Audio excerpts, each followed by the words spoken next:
Never wanted was you, but you left me alone inside these empty, broken walls. And I can't see it clearly, but it's obvious. I know that you left me alone inside this empty, broken hall. And now you'll be the reason why my soul is tainted.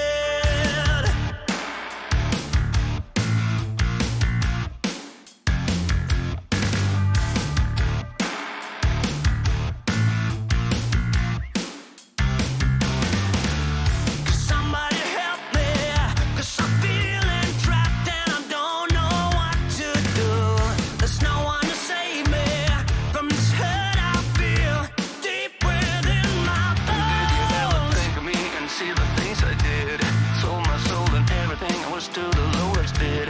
Crawled into your poison dome yet every single time. You got into my mind, you got into my mind.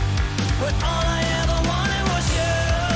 But you left me alone inside these empty, broken walls. And I can't see it clearly, but it's obvious. I know that you left me alone inside this empty, broken hall. And now you'll be the reason why my soul is tainted.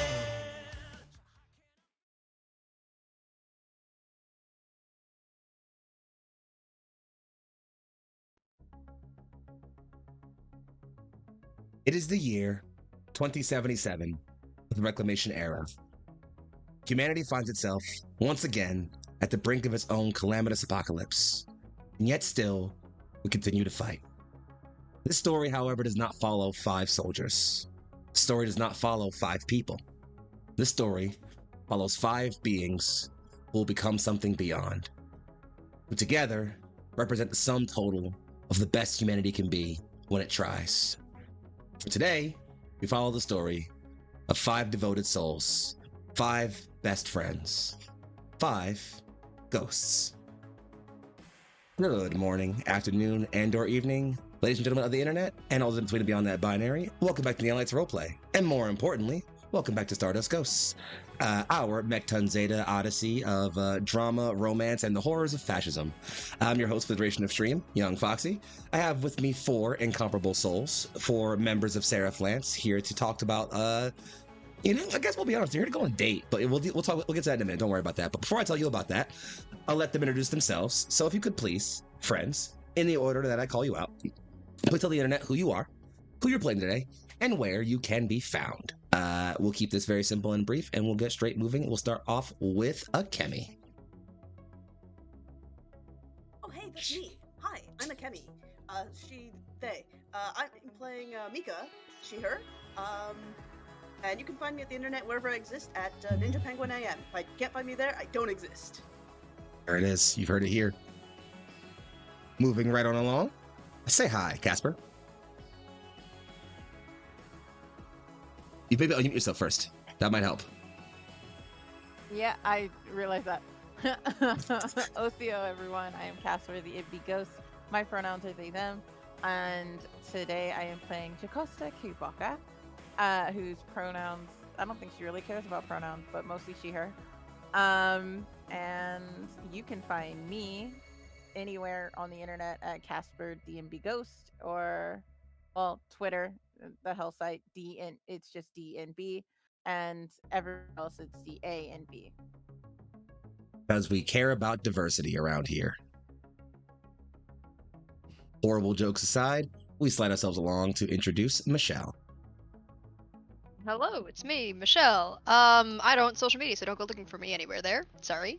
No, actually, I'm not apologizing. I don't exist on social media, and I don't apologize for that fact. Imagine being sorry about things. Social media. I don't like social media, so I'm just gonna go with that. Anyways, I'm playing Arth Wivers Tatsunori, our human. Close enough. I'm not even going to do it. I'm not even going to do the joke. I've done it too many times. It's old. The joke's old. The joke's old. But you know what I'm going to say. Sure. Anyways, She, her pronouns, but she really doesn't give a shit. So if you mess it up, like whatever. Well, I care about pronouns in the far future. But you know who I do care about in the far future and in every future? Danny. Aw, that's me! Hi, I'm Danny, Danny's Corner, pretty much everywhere, and a pizza on Twitter. My pronouns are she, they, as are the pronouns of the person I'm playing, known as Ketty, or Zima, or Streamline. She, they, but they in the way when you look at somebody and you just don't really know. That's sort of the vibe. I am very excited. She, they, question mark. Understood. Got it. Well, friends, as I've mentioned already, I'm Foxy, Young Foxy, Big Foxy, Philly's finest. I'm everyone on the internet at Young Foxy, YUNGFOXXII, and I play everyone that's not these four incomparable people. Brief aside to mention that we are currently lacking today our lovely and incredible Chaotic Darby, who uses the she, they pronouns, although the overlay is a little bit outdated. We'll fix that sometime soon. We miss them very much and pass them all the love that we can, so we hope them a swift recovery, and we pass them all of our energy as we move on to our journey for today. Last time on Stardust Ghosts, the party found themselves with, well, a lot of off time, having, well, effectively cracked the code and reached Redcham, linked up with the resistance forces, including Lily, and finally receiving the gift she's been promising them for so long. 5 brand new, all-powerful, custom-made mechs just for them. But, as those mechs still need a bit of time to tune, the party found themselves, well, spreading out a little bit.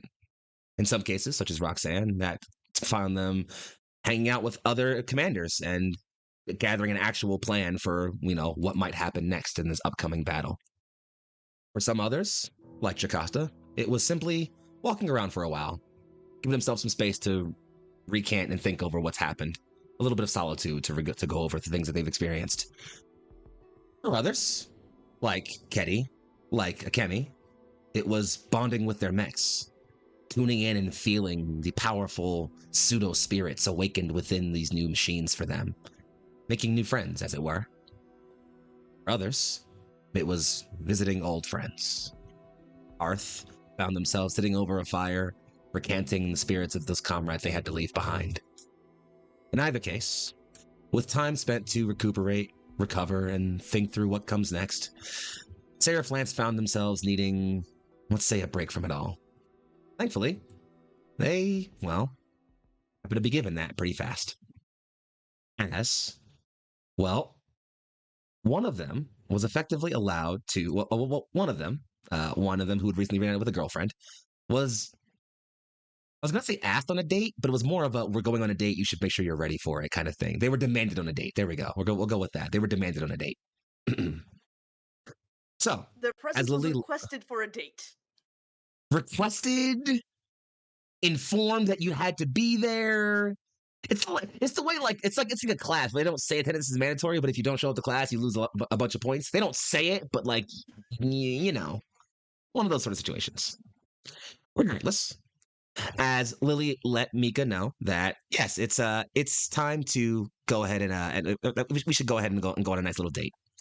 The party thus decided that dating would probably require a nicer little outfit, and with some clever sleight of hand, we'll say, from Roxanne, they were all prepared to head on out with a generous donation from their commander. Generous and non-consensual donation. But, all the same. Regardless, after a bit of time spent to, figure things out and let everyone work together and gather things out, the party found themselves trekking all together, Tamir included, actually. And through that, they headed out into town, bought themselves new outfits, and now are reconvening in a nice pastry bar, which they will soon meet Lily at. We'll find ourselves settling in right back there.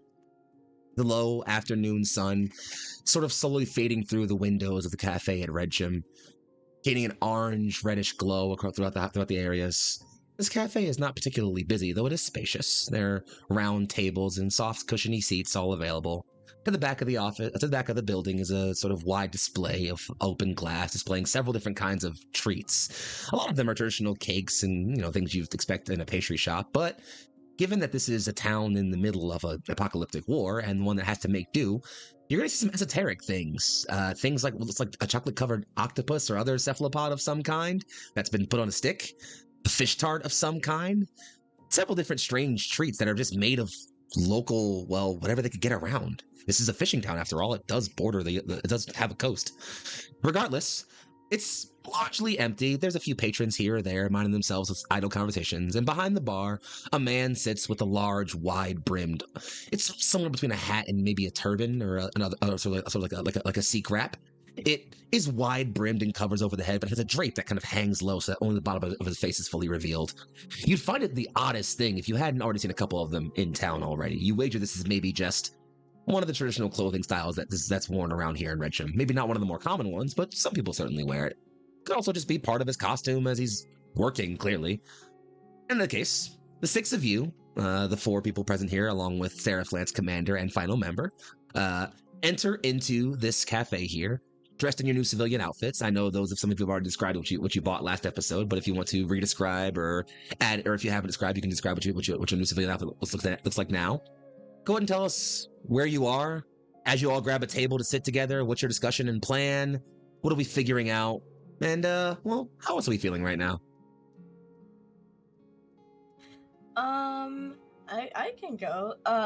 Kenny's probably not the first one to enter, but she is entering with everybody, as I believe we linked arms. It's true. That did happen. She is still, even if the link has been broken, she has not let go, because she figured this is what we're still doing. But Kenny, who is wearing a sort of crop top hoodie, similar to Tamir, following sort of his example, that is sort of black on the inner spot with like sort of white sleeves that go up to her wrists. And then just a simple black pants, except it's a black pants with a lot of outer pockets and very baggy because there's a lot of spaces to hide things, as was considered a good idea. She's also wearing glasses because civilian outfit she took in her mind meant, oh, we have to wear a disguise. So it's like she took this very seriously, as this something needs to have a complete change. So she completely changed. And she's also wearing a hat that is actually seeming to be Jocasta's hat, because she wanted to wear one that was like Jocasta's, but she couldn't find one, and it made her a little sad. And so Jocasta allowed her to borrow hers and wear it, and she's wearing it backwards so that it's different. Oh. But yeah, she will walk in and she's gonna go try and get food for everybody. As it looks like if people are looking to get a table, she wants to go get food. Speaking of Jocasta, she was making friends in her own way. She like downloaded the specs of the mech that they were given, and she's like, all right, how am I gonna customize this? She was setting up her new phone, or setting up her new mech, for her standards, because she is not the average pilot. She's actually a really shitty pilot. She's more of a mechanic. So she was putting in those systems, and was drug along. Like, she saw that Ketty was sad and was like, just wear this. Took off her hat and gave it to her. And Art was pretty much just dragging her with the rest of the group. And I'm still on my tablet, figuring out these like last few details to make sure like it's like on dark, like all of the displays are on dark mode and shit like that, because who needs a bright light in the middle of your face when you're in a cockpit? You know, the subroutines that she wants are she's tweaking those, and so she's not really paying attention. She's just kind of going along with everybody, just dragged. And her civilian outfit is just her jumpsuit without a hat. Like, she's like, this is what I wear.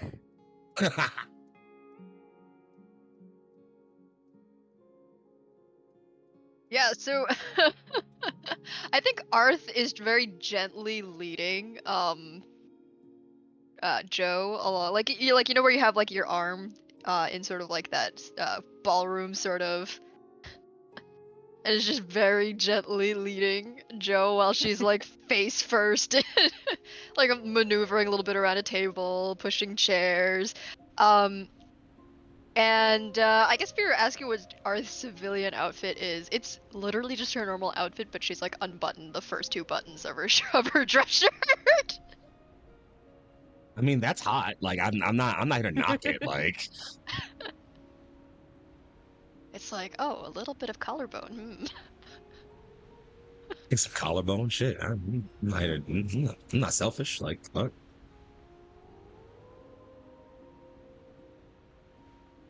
And I guess that leaves Mika. I know we got an outfit from you last episode, but you can feel free to describe it if you want. Good, because I don't remember what my outfit was.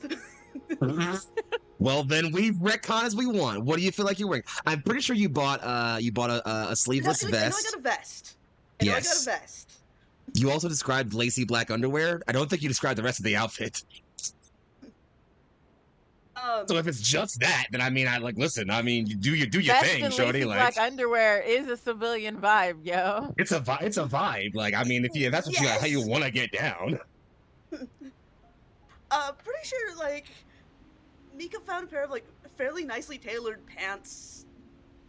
I'm thinking, like, medium light gray, Mm-hmm. to go with the vest. And I think possibly, like, a soft flowy shirt to wear under the vest, but not a sleeved shirt, but, like, a muscle shirt to wear under the vest. I see. Because the shopkeep was like, "You've got muscles. You should show those off." And Mika's It's like, true. "I don't know anything about fashion, but they said something about this, so I'll take that advice because they sell me clothes. I don't know anything about clothes." Me on an average shopping trip. Anyway, fair and valid. So, as the four of you Mika enter, and Mika No, being please. Mika, I think has been like is very full of a lot of like excited, nervous energy. So like walks up to the counter and is like, I don't know, what of everything? What do I do? What do I do? Oh, do I need to order a drink now? Should I wait till Lily gets here? Oh, what do I do? So, as the 6 of you enter, Tamir, as described, is like in a cropped hoodie and a pair of like simple cargo pants that he found somewhere. Roxanne is still dressed in the civilian clothes that that you all got from Lily's group when you all left Montea. There was a conversation about an outfit being bought for her, but that's a whole separate conversation. We'll save that for some other time. But so the 6 of you enter as a group. There's plenty of tables big enough to accommodate all 6 of you without any issue, so you're allowed to easily sit there or sit separate as you wish. But as the 6 of you enter, you know, some of you looking to find a place to sit, and at least 2 of you going right for the counter in Ketty and Mika. Mika, you pop up and you're just like, one of everything. I don't know what to do. What's going on here? And Ketty, you kind of just walk up trying to, like, you know, figure out what to order for everyone. The first thing you'll notice is that the menu appears to mostly just contain, again, a lot of different pastries and then a few different varieties of like coffee and other, like, you know, like drink like that, like other warm drinks, you know, some coffee, some teas and things like that.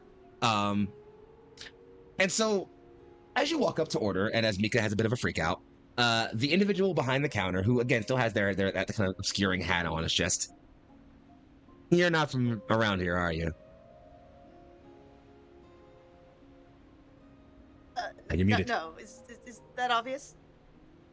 Well, if it wasn't, you know, it's so, given the state of your complete freak out in the middle of a pastry store, I figure you're either really, really, really into baked goods, or you have no idea what you're doing. I mean, I had the fish tarts. We have a different type of fish tart from my hometown, but other than that, yeah, I don't know what I'm doing. All right. Well, I'll make this simple then. And he kind of like leans over just a little bit. What's the occasion? I'm waiting for my girlfriend to get here for a date.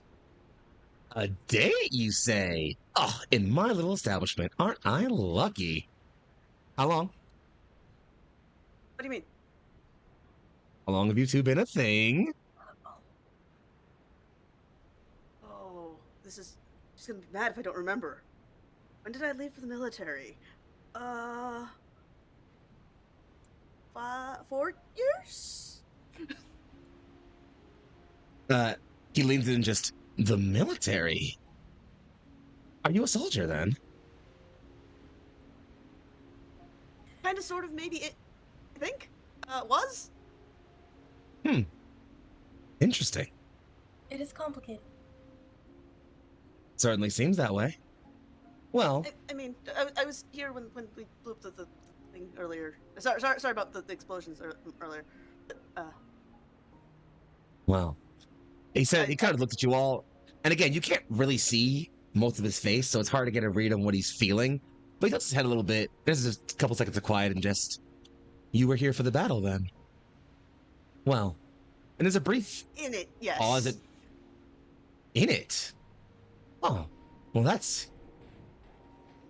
And he kind of stops as you can all briefly hear the footsteps of a mech go by. As you all remember, this is an occupied town still. It looks at you and just, well, that is pretty complicated. Yeah. Well, your story aside, I'm glad to see you and your love, if I may be so bold. Certainly hope so. Oh, well. I'm glad you and your love have chosen my establishment here. And your friends, are they just cheerleading for the date? Keeping an observant eye? Making sure you get home safely? Or it's just a group affair? We I are don't here to know. help. Hey guys, what are you doing?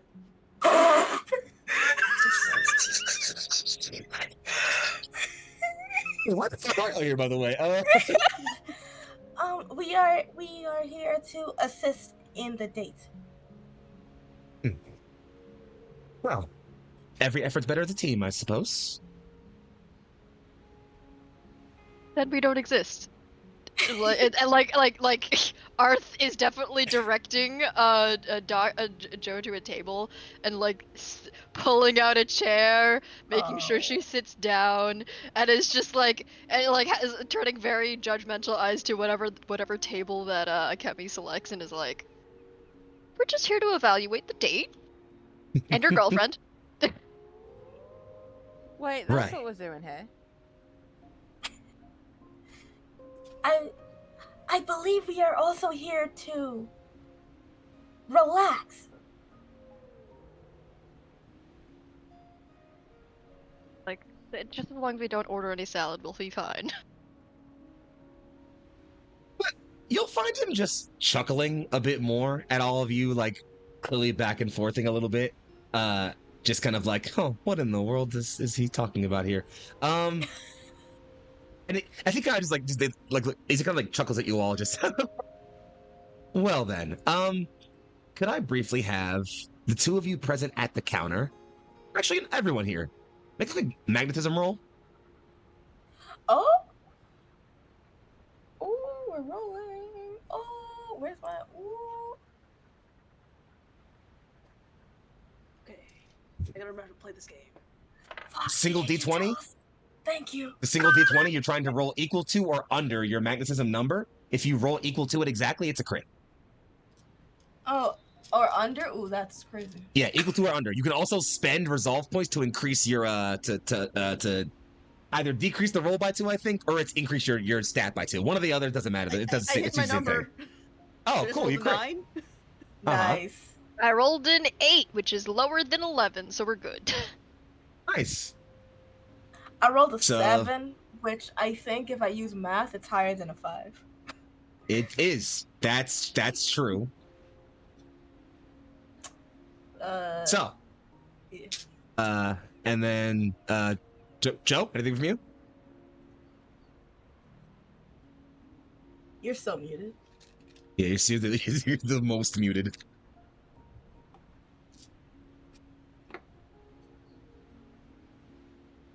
Still muted. I Take it know. They say 1 second. I was talking the entire time. I'm so sorry. No, it's fine. I rolled a 2, but I'm waiting for it to see if that's less than what my magnetism is because it's- I'm pretty sure I don't have any magnetism. It's a default skill, so you have to have at least some points in it. Your magnetism. Your is magnetism is Is eight. 8. So yes, you all. Okay, So yeah. Oh, look at that! You all. fantastic. So I'm Look good. at that! You all passed. Incredible. So. No, I didn't. Except for That's true. except for That's true. Teddy. You did not. Teddy did not. Sad face. No. I want to get the sense that like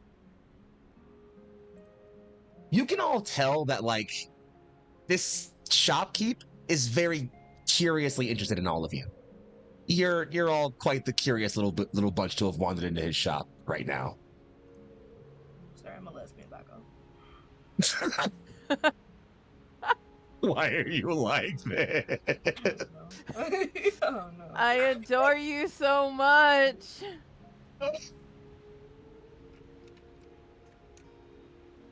So yeah, he just says like, so if the occasion is a date with one that you love, and it certainly seems there's some chemistry amongst the whole of this group, I'd recommend. And he kind of takes a minute to like, first kind of like this below the pastry case, just like kind of like pulling out small like rows of pastries and like looking at them a little bit, thinking, grabs one or two, puts them on a tray, goes over somewhere else, grabs another, looks back up at you all, thinks really hard, closes the pastry drawer, gets up, hops and like kind of like skids away to the back for a brief moment, comes back later with a few more pastries, which he unwraps and unboxes and then puts on the cart. And you'll see that you have like these two large round, almost like a cupcake, except imagine if the middle cupcake was kind of hollowed out rather than having its pastry on the outside of it. It's hollowed out. It has this very tart smelling, almost fruity sort of cream in the middle. There's a couple of those. There are a few of these. They look almost like looks like they're sort of small fish of some kind. Mika, you might even recognize a variant of this treat from your hometown. It's like a decently sized like anchovy or other like small fish, cut open, and they basically effectively take some time to like desalinate it, candy it, and then stuff it with like a sort of like kind of like crushed rock candy almost. It's a weird salty sweet taste that you might take some getting used to.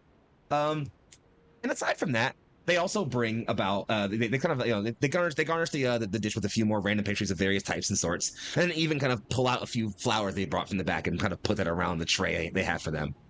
They'll say, this ought to do it.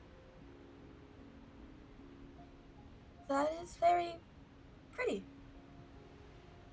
Darling, desserts are about emotion. Life is about emotion. We are here to feel. Everything we do should be done with feeling. You shouldn't simply walk into a place and order a treat because you're hungry or in the mood for something sweet. No. You walk into a restaurant and you walk into a place like this because you're in the mood because you've had a very long day and you're tired and want something to pick your mood up. Or you're in a great mood and you want to celebrate that mood and with something to make yourself feel even better. Or you miss someone and want something that reminds you of them. Food should bring feeling. Life should bring feeling.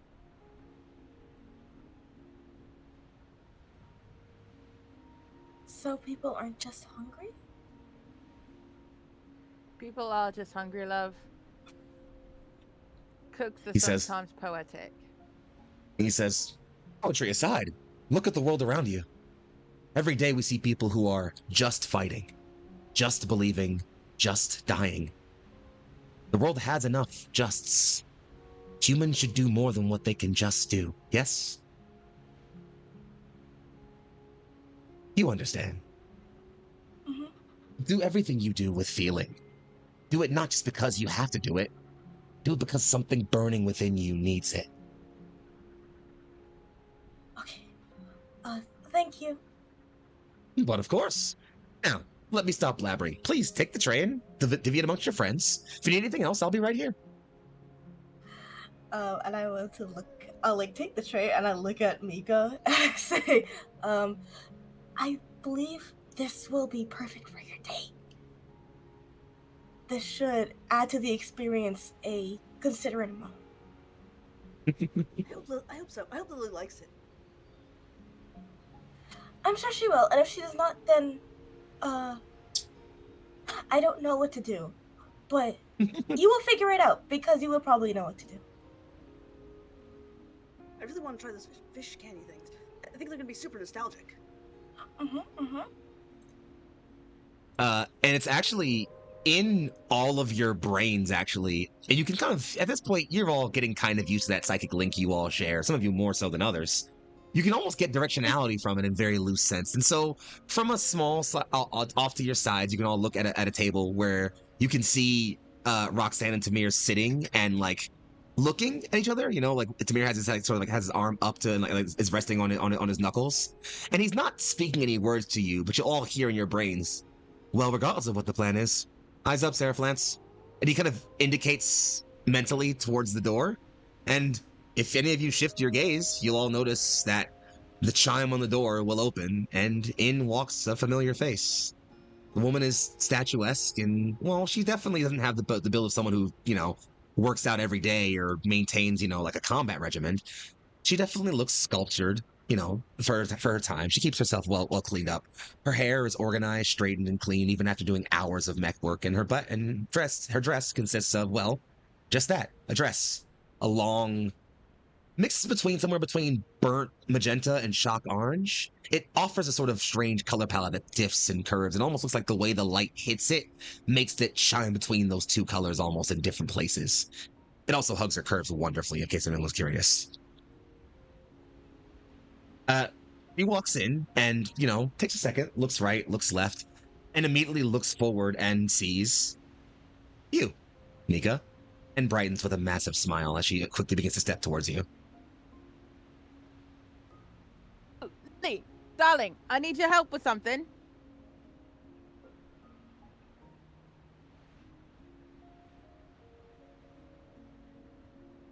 Oh, go ahead. I think she takes a moment to like stop, look over, and just could it possibly just No, it's gonna Yes. be real quick. See, I need you to take a look at these formulas because for some reason they're not syncing up Arth like I is would. just want going them to- Like Arth literally reaches out across the table, plucks the tablet from your You're from done. your from your hands, and actually like grabs your hand, lifts it up, and just goes, "Can we not talk about work today?"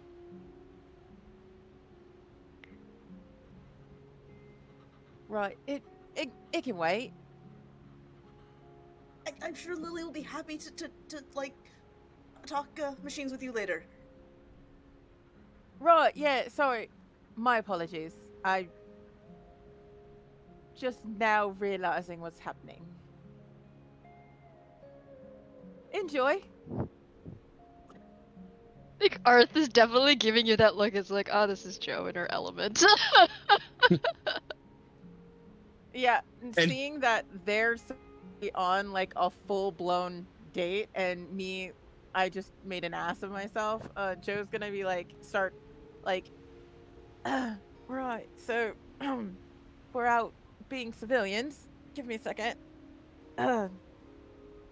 Let's get a drink then, yeah? Of course, milady. Only I now. wish she was like, Kenny is like eyes darts from like between Mika and Lily to Joe and Arth to then Tamir and Roxanne, and it's just her like holding the string of sleeves and like shifting between each one, and it's just like, oh wait. Spectator sport. But then we'll like go up to Lily, real quick and be like, wait, hold on, wait. Mika, Mika got, desserts for you both. And you are free to pick a table for just the two of you, and if you need anything, we will be around. She chuckles. She absolutely giggles. It's very lighthearted and very, very silly and very full of mirth as she realizes the scene unfolding ahead of her. As she almost didn't notice you all at first until, like, Doc called her over. But now she's looking around recognizing, oh, there's you two. Oh, there's Ketty. I wonder if... there's Tamir and Roxanne. There's It's a group affair. Got it. And she smiles softly and is like, "Oh, okay, this is like in the manga I used to read when all the friends go and stalk the date to make sure no one gets in trouble. Okay, cool, understood." It takes a moment, but she eventually just kind of smiles and says, "Well, thank you very much, Getty. I appreciate all of you very much." Of course. But you, Toonie, should start the date. Indeed, I'd love some time with my girlfriend if that could be kind. Kitty still stands there. She just it's like glances to the side and then looks back at her. I think it's Roxanne who kind of like looks at Tamir and then just like soft sighs, gets up and walks over to you and kind of like arm pulls you over for a brief second. Oh, okay. Looks back at you, Mika, throws you a wink, and then has, and then kind of like lets Kenny go wherever she wants to go. But does kind of give you a look, just kind of says like, maybe let's leave them to it for now, at least. Okay. Okay. And with that, Lily offers one more giggle and then turns to look at you. And she looks at you, Mika, like eye contact. And then there's of course the standard like cut, like, quick glance up and down. And then a second. And then a third. Wow. I could say the same for you. You look amazing. Yeah, I haven't seen you in a few years, so I figured I might as well make it memorable. Who knows when you'll go running off again, right? I mean, I don't try to, but yeah. Oh. Things are happening. She says, I just want this to be special for us, so that no matter what happens going forward, we can look back on this happily. Just today. Anytime I'm with you is special. Shut up. And she blushes. You know it's true.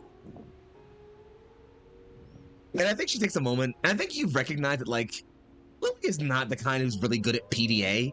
Obviously, her first time seeing you was her first time seeing you in several years, so, like, she left on you with no repercussions. Now, however, in public, when you're looking good and also surrounded by all your friends, she's nervous. She's not really sure how to react to all of this. She's clearly smiling her ass off, obviously, but there's a very firm blush on her face, and she's just really not sure how to respond to all of this. Sit down. Mm-hmm. She nods, and you all can grab. It's almost like as if, like, deliberately you'll notice that, like, as you're looking over to, like, where to sit, like, kind of, like, entering somewhere, the perfect corner spot that has, like, windows on both corners, perfect spot, the table right there, the guy from behind the counter has literally just finished dusting it off. Like, as you look over, he's just, and then, like, just runs away. Mika's totally gonna do the like, pull the seat out, for, Lily. She looks at you, smiles, runs her hand up your arm, and then kisses your cheek and sits down.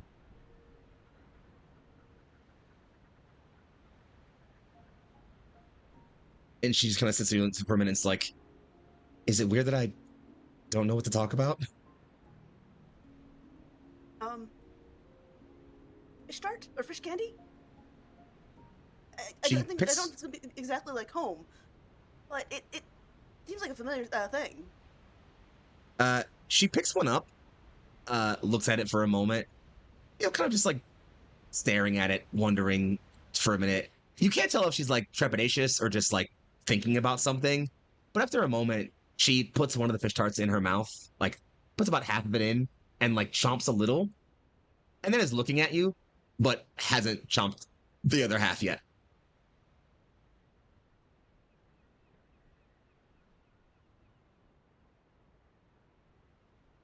I'll do the same with my fish candy. So now I have like a tail of a fish sticking out. She shakes her head, pulls your fish candy out of her mouth, and then juts her mouth closer to yours. Idiot. You're idiot. Yeah. And if you're not gonna finish that fish, I will. She laughs. Just, so then. 4 whole years of not seeing you, and, well, now what? Just this? Quiet moment of peace before we Run off back to war?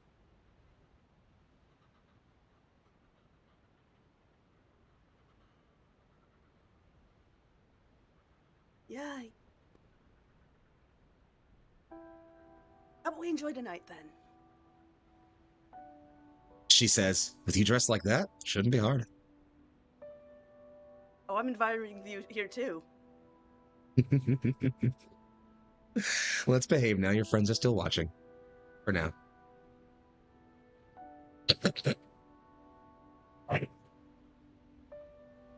So, I kind of wanted to ask you something, and it's maybe a little more serious than us just being here to have a good time, but I couldn't think of a better way to do it than us. I wanted to make sure we tried it out here rather than back at base, surrounded by all of that.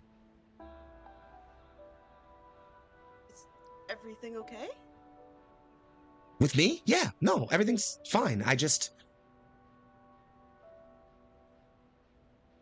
Have you figured out your brother's deployment yet? Not exactly, although I've heard something that kind of gave a clue, but I haven't found him yet. Well, we hadn't had any record of him in our databases. What clue? And from where?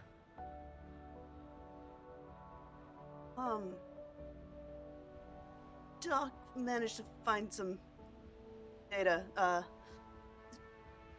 They're really good at hacking things. I'm sure you're aware of that. Hey, Mika, give me another magnetism roll.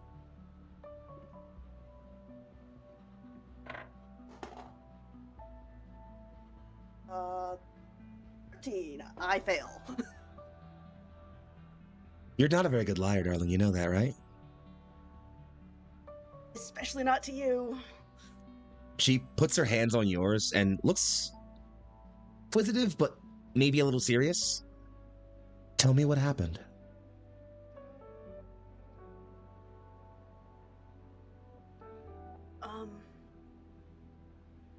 Where do I begin?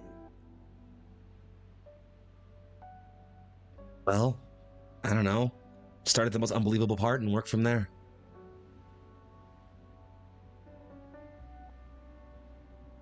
I mean, I guess that would be you coming to find us. God, you're Find so me. cheesy. She takes a minute, smiles And then- again, leans up, kisses your forehead, and it just... You're ridiculous. So are you. And Nico, like, grab her hand gently. Seriously, though, Yeah. what happened? Before that? I guess. A lot.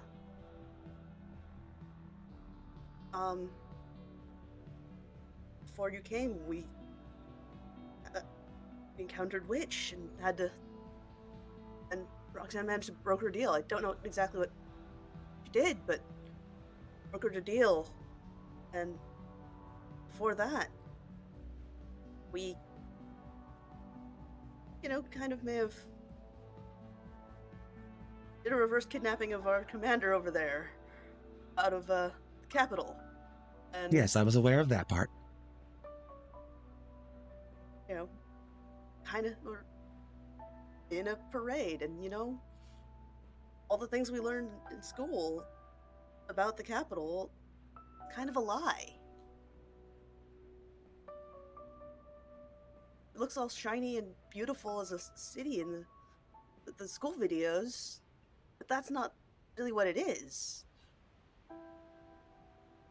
And If I've learned one thing about all powerful states, it's that they gild themselves in the shiniest things possible to hide the worst things about themselves.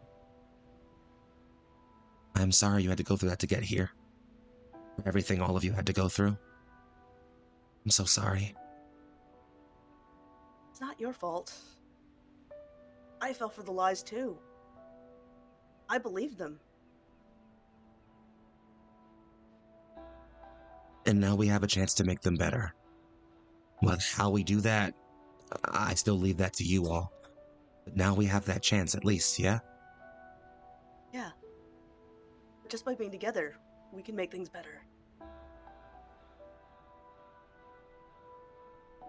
You won't have come all the way up to gotten through all this, survived the worst of the PRV and the heptarchy, got all the way back to me, just to get back out there and die, right?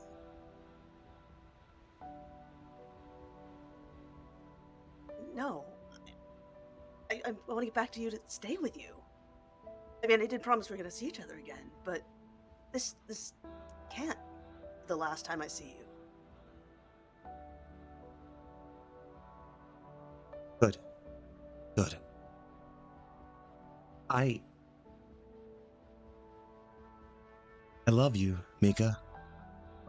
You are the brightest light in the entirety of the sky for me. I can't lose you. And I can't lose you, Lily. You ground me and guide me and keep me from flying off the handle. I love you too. Well, if we're in agreement, and she kind of, again, leans up and cups your cheek in hers, or cups your cheek in her hand, and then get out there and save the world for me? Anything for you. I knew you'd say that.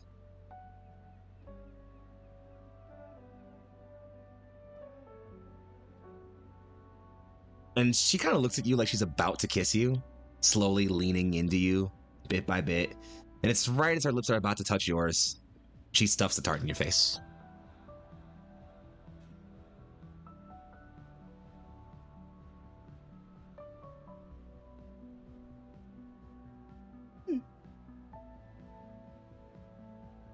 Not quite like home, but still delicious.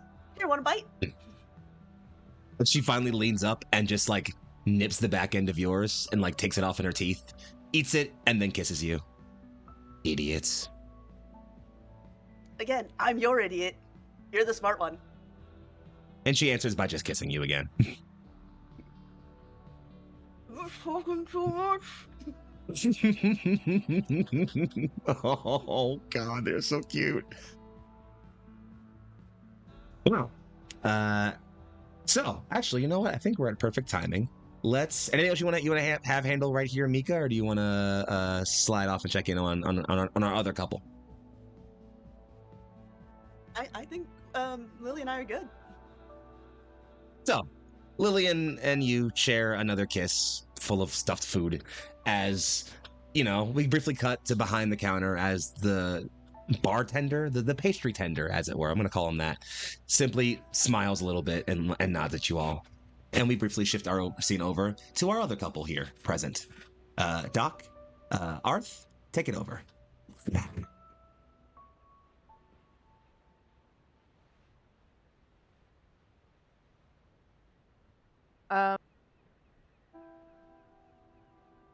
Doc, who has been hunched over, nose in a tablet for too long, is like just honestly stretching.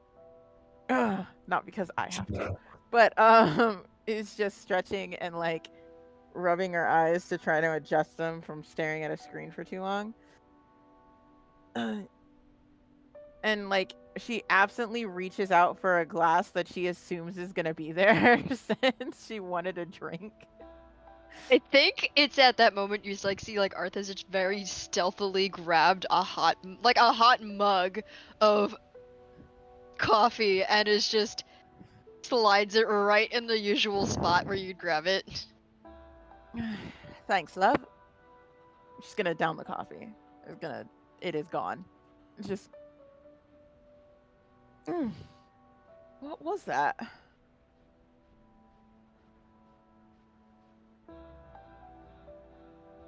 Local coffee, as far as I can tell. Not bad, not bad. So, what did you want to talk about?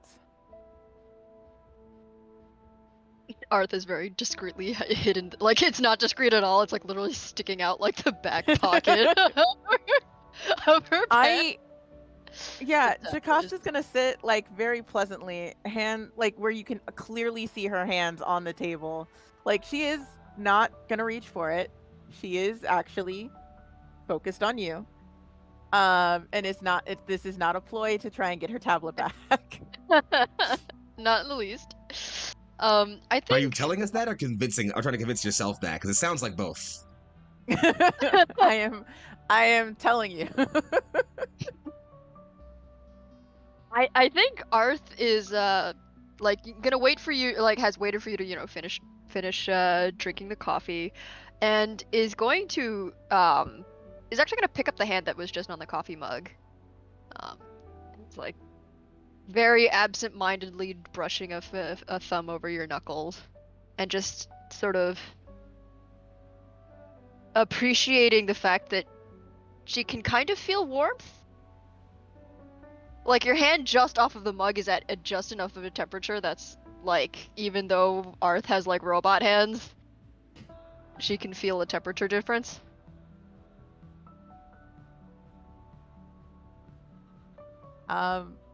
Joe is just gonna stare at that. And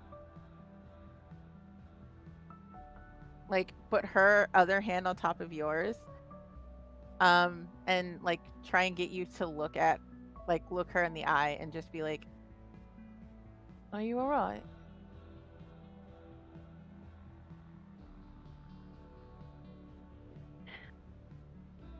Been spending too much time reflecting, I think, is all. Oh, it's why I rarely do it, love. Keep moving forward.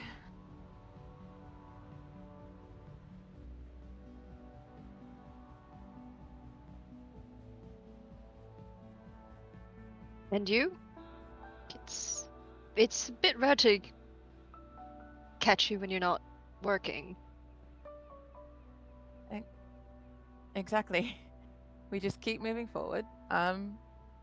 Plus, there's so many protocols. You know how I had my mech set up, and it took me years to get that right. So now I've got a new one, and I want to get it ready before we have to go into battle, because you don't want to have faulty controls. I don't want to be hitting the wrong button, and just making sure everything's right and good and ready. We need to be ready, is all.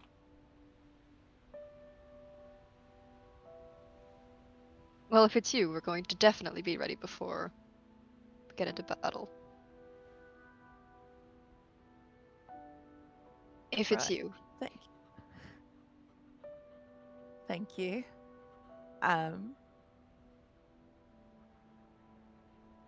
So, where are we? When did we get here?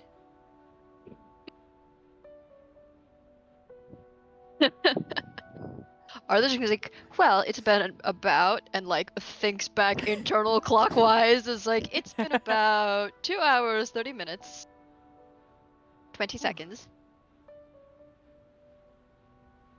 Huh. That one was a long dive. Did not mean to do that. Right. Yeah, sorry about that. You never need to be sorry for being yourself. Well, no. When I ignore you like that, it's quite rude. Well, no, I think it's quite cute.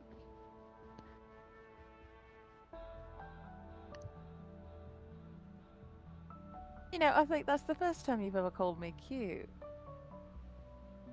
Well, milady, protocol does say that I have to give you due respect, but we don't need to be right now, do we? Right, yeah. No, we absolutely don't. In fact, you wait here. I'm gonna get you a drink. I think Arthur's like a little taken aback at this. Joe's gonna get up, go to the bar, order just the basic bitch coffee that I guess she kind of stole. It's like, whatever I had before. Can I get another one? and then just order like, I don't know, Joe is not good at this at all. So she's gonna order like donuts, or like she's gonna look at this menu and be like, yeah, that looks like something that's not revolting. And let's see. Earth is definitely putting on like the like just staring with the most fond look. But also Would like has Art like half eat a hand where like she left and is like, oh, okay. And I'm just sitting here like, would Art eat that? Oh no, that'd be bad for her circuits. That's good for her brain, and that's healthy too, and that will be good fuel. Yeah, wrap all this up. And right. Oh yeah, I got to pay. I could do that. Put it on his tab. And I point to Tamir. Who just immediately looks up the conversation with Roxy, just like, why am I? It's fine. I'm Do not financing the rest of today. did not pay, like not paying attention to him at all. It's like just put it on Oh, his don't tab, worry. The grabs the tray, look and Roxanne goes gave him back. cuts him off enough. Trust me. Don't worry. uh, and like I sit back down in front of Art, and I'm starting to like place everything in a specific order that only makes sense to my brain, but it's like you have a whole entire spread of healthy food that I think looks good, like just is really pretty, and like something that I think is like your favorite color, so it's like I don't even know if it's good, and like two black coffees. None of it goes together at all. Joe is very bad at this. There's just like this self-indulgent look on Arth's face as like as soon as you finish, she's gonna like pick up your hand as you're busy fussing around with the food, and just like kisses your knuckles briefly. It's fine, Joe. Right. Well, you know, I've realized I've never done this for you before, and I just want to make sure it was right. I don't think I've ever done this for anyone before, besides my brothers. But like with them, I can throw food at them and they'll eat it, or I could. So. Well, then it's the first for both of us, then, right? First date. Yay! This is a date, right? It's like all of the data supports it. I just want to make sure we're on the same page. This is a date, correct? Do you want it to be? Arthur's like, it's not a date unless you want it to be. I don't know how I feel about that because, well, we've got a complicated history now, don't we? And I don't want to overstep or anything, so it's just a meal. You Yeah, know, if you ever overstepped, I would tell you. Yes. Yes. But still, better safe than sorry. You know? Don't like awkward. All evidence to the contrary. I don't like it. Arth is just going to like once again like turn your like still hand in hand, gonna turn over your hand, put a kiss on your wrist, and go. Then it's a date. Then. Right. First date.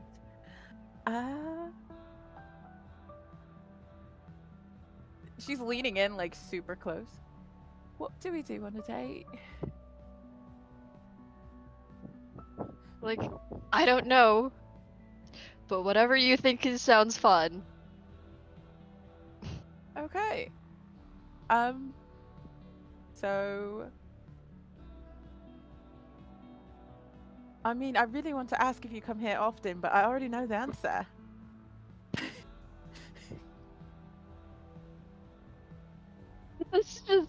just smiling at you and just is like has like the most like love struck like you could say whatever the fuck you wanted and Arthur would just listen to it and just say yes.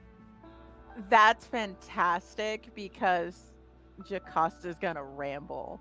Not knowing what else to talk about, she's just gonna fall into the product. Like, it's not necessarily work oriented, but she is gonna be like, oh, so the difference between your last mech and this mech, and just go off on like, it's like, so you'll be more prepared. Like, tactically, this is how you can like, and she's gonna like, she's using the cupcakes and the pastries that she got as like as turning them into a diagram of like all the different points that like, so she's building you a mech on the table with pastries.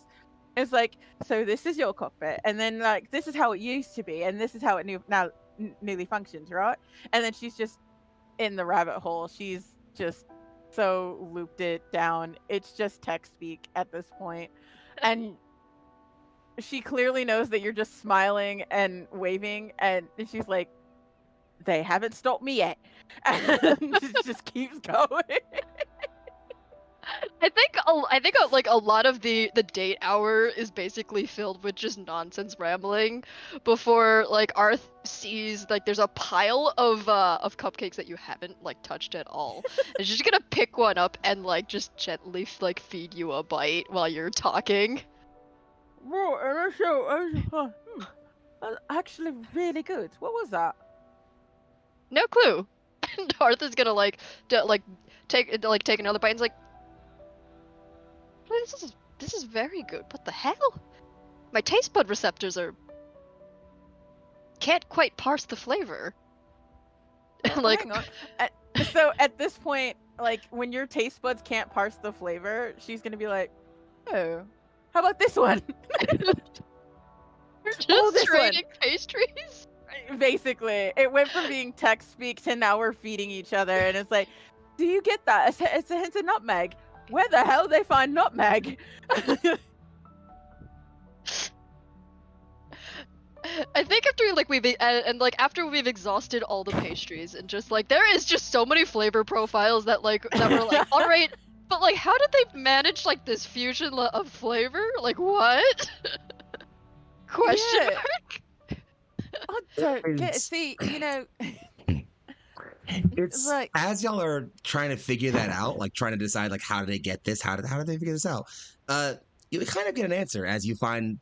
I've been using the term pastry tender, so I'm going to keep using that. The pastry tender finds themselves directly next to you, and just, well, you see, it's a bit of a family secret. We've owned this specific shop for generations, far before the most recent Millennium Wars, and well, we managed to use over a long time of selling pastries, we've made connections from various local villages and other places here. When trade convoys pass through, they often offer, well, patronage. Gifts, you'd say. Because of that, we have a wide variety of spices we can use from all over the remains of Hera. Even some things from old Earth. it's just fascinating. Tell me more. Well, you'll see. Far before, and he actually kind of like leans in. It's kind of like like walking around a bit more. It's like picking up some trays from other patrons. A lot of people have filtered out now. Y'all have been here for about an hour or two now. Lots of people have kind of filtered out. And it's kind of as you're all sitting there and shifting around and moving things out, he kind of grabs some more plates and says, "Well, far before Redcham was the town it is now, legend rumors this place was a major fishing port." We are not aware of old Earth's coastlines or the way it operates, but, Redcham's coast, as far as we know, is one of the last remaining coastlines existing before the Earth fell in the Calamity Era. Now again, we have lost much of what we know in that time, but, tradition holds. Culture holds. Humanity holds. And in the same way this town still maintains its traditions as an ancient fishing place, my family, which as far as we can trace, goes back to this place far before it was known as Redcham, has always sold pastries in a shop like this. Yeah, he's like going off on his family history, and like Jocasta keeps asking questions, like trying to delve deeper because she can't do the research on her own. Mm-hmm. Her tablet was stolen. she's gonna kind of unconsciously like cuddle into like under Art's arm and just like sit there and listen to him and like pick off like eat and then like share and then eat and listen and share, and it's just a really cute cuddly moment of them But just together. like squeeze you a little bit close. The pastry keep, who at this point has stood next to, has like come back from doing all their rounds, but dishes all back behind the counter, is now standing next to Ketty again. Actually, it's just, well, darlings, I hate to be the party pooper, as it were, but unfortunately, we are sort of closing house for the evening. You all do seem very cozy, and if you would genuinely like, we do usually have an upstairs suite we offer to special patrons. It's normally a bit expensive, but you all seem comfortable. If you wish, I could just let you use it for the remainder of your evening. Hate to ruin a good night, yes? I'm gonna look I'm immediately looking at Arth like, It's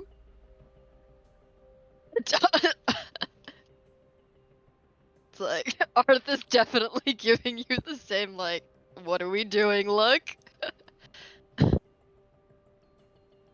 you know what? Actually, I think that room, you said it was a room, correct? It's a dining area. It's got a table and some chairs and things like that. It's more cushiony than the areas down here. It's not necessarily a place to stay the night if you're looking for that. No, it's all right. I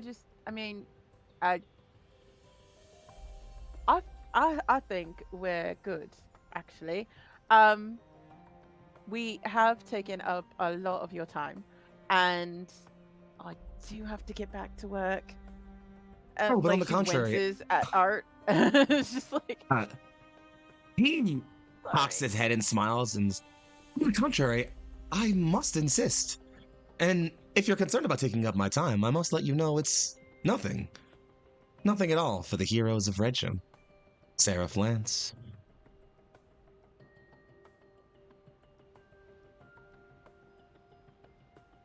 Don't know how to respond to that. I'm whisper like loudly, not even a whisper. It's like a stage whisper at Arth at this point. Arth is like definitely also in like the all right. I think Arth is a little bit more used to getting called various titles and spotted out from just on the street, and so Arth is going to offer just like a arm still around Joe, and just like offers like a little bit of a nod. Well, we would appreciate any time of yours. If my lady is comfortable with it, then we would how do we put it? We would impose on you if you would not mind. And he says, "Oh, I see. I couldn't expect you all to react any differently. After all, I'm not wearing my true face, and neither are any of you. Not like the last time we met, yes? So I'll make it very simple." As he lifts up and takes off that large ornamented hat, revealing a shock of pulled back blue hair and a tanned face bearing a scar. A face you've seen exactly one time, though in a much different moment. Similar place, though, as you were all face to face with Commander Roran, Field Commander Roran, the Azure Storm. On the contrary, you leaving would be the imposition. Now come on, shall we have a chat, Seraph Lance?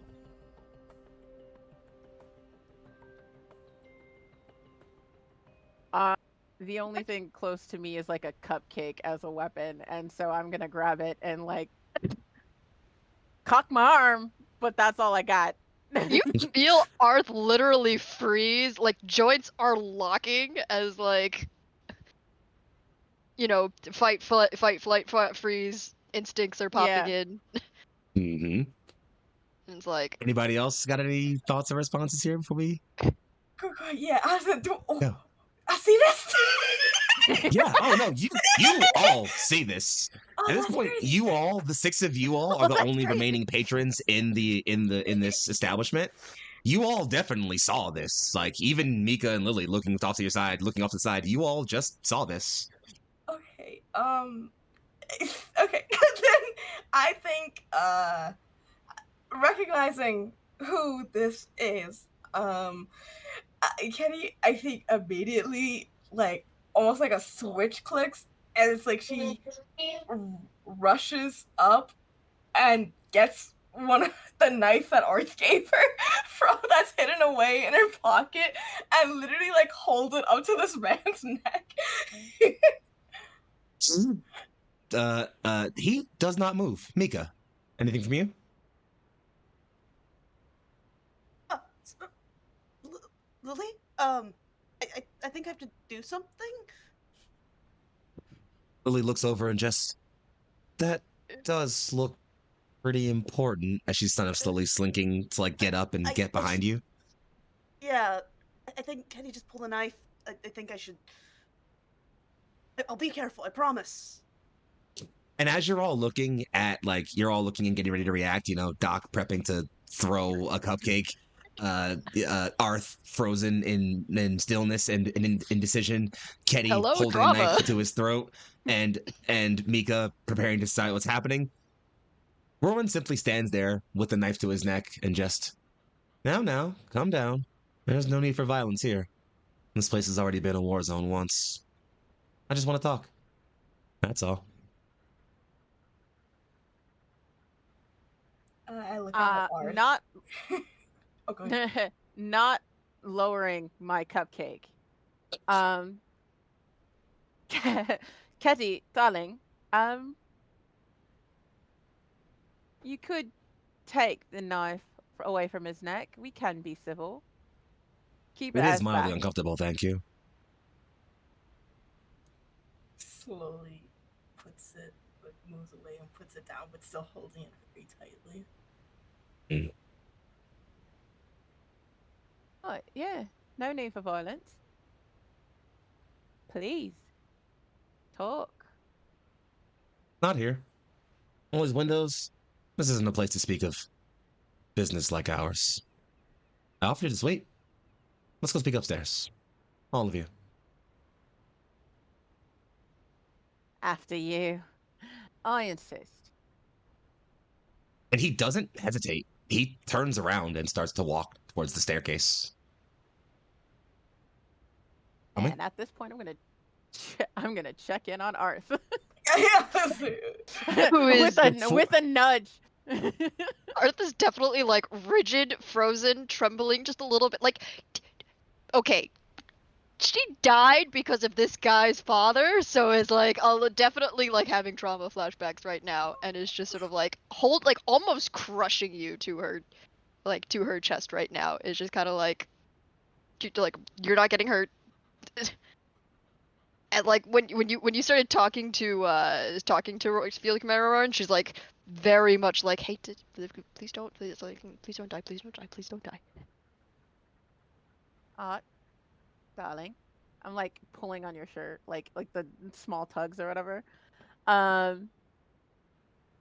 You're crushing my shoulders. Can you let go a little bit? Arth is like very much like trauma fugue steak, does not look like she's looking at you at all. Like whatever she's seeing is not. Yeah, I'm gonna tilt your face, like my hand's gonna go up and like tilt your face to mine, so you're forced to look me in the eye. Babe. Baby. I'll need you to wake up, okay?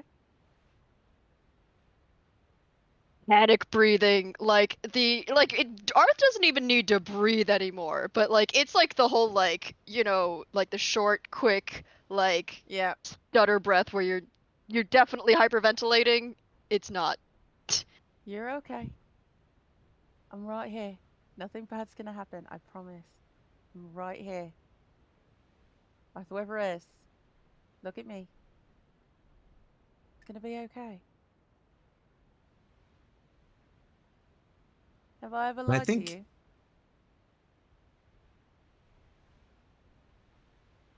You're... Thanks. 5 things. Yes.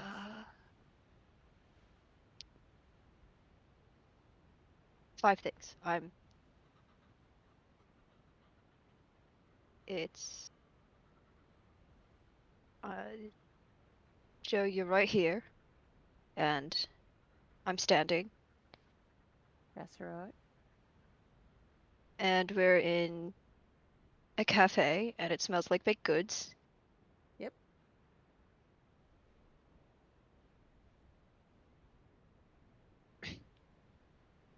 And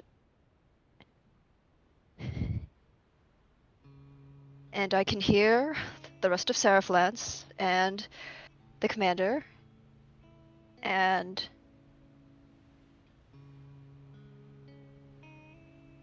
I think that's Lily, and You're doing so good. is that Ro- It's a blue-haired bastard. That's all it is. Okay.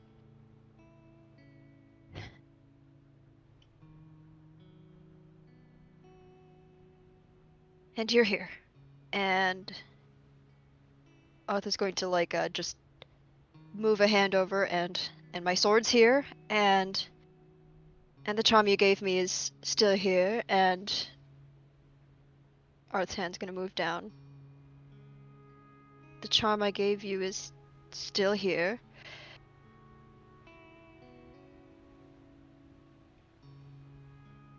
And I can hear Ketty's circuitry, and you're still breathing.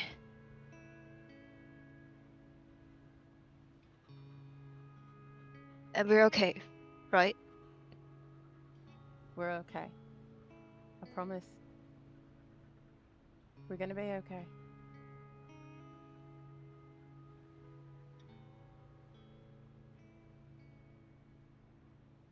Okay. I think Arth is just going to like sort of collapse in on you and just give you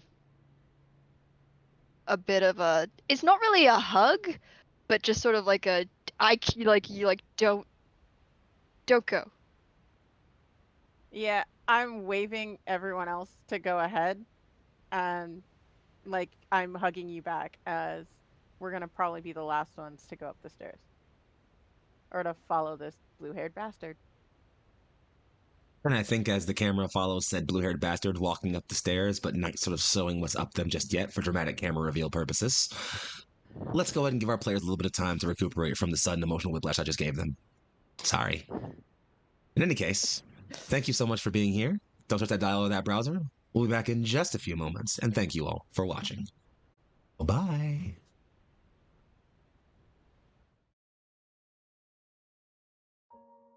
And we return to tonight's Stardust Ghost. As the crew recoups and regroups in Redcham, savoring their partnerships and relaxing, some growing perhaps closer than they ever have. Casper's death glare is killing me right now. They find their solitary time interrupted as the pastry worker reveals themselves to in fact be Field Commander Roran, the daring ace pilot of the Heptarchy who confronted them when they first took this place. Beseeching them for conversation and promising there was no need for violence, he brings them all upstairs. The staircase is not so much winding as it is curved. It's old. This building is old. But as you slowly make your way up the creaking stairs, you hook a left past what looks to be like a pastry storage area or some kind of preparation kitchen, perhaps, if you're not entirely sure. But on your left is a large open room. It looks like it's, again, a large dining hall. Big enough to make up 2 small, bedrooms, perhaps. A massive feast table sits in the middle of it, with large, almost pseudo-throne-like chairs that have, high sides and large cushions. Again, this is clearly a place meant to be reserved for, higher-end patrons and people who pay to reserve this place, but he allows you all in, and as you all enter, he steps in, and just from, as you all enter through one door, from another door from the other end of the room, a person enters in. This is a woman. She's tall, taller than Roran, in fact. Roran is not actually that tall, in fact. He seems like he's maybe a good solid 5'10", 5'8"-ish, even a good chunk of you. But his the partner that enters is a tall, statuesque woman. She has long jet black hair going down to maybe her back, and is dressed in a fine tan dress that sort of has some slits cut out around the hips and sort of around the neckline. She enters holding a tray with several hot cups of coffee and some small pastries on them. She puts the tray down at the head of the table, grabs one, and grabs one of the cups of coffee, and moves it over to Roran, who takes it. He takes it, offers a quick sip.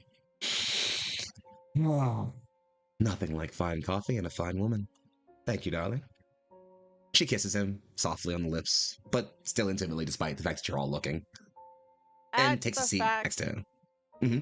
like when he starts sipping and starts talking, Joe's been like is gripping Arth's hand because Arth is just like still coming out of a mini panic attack.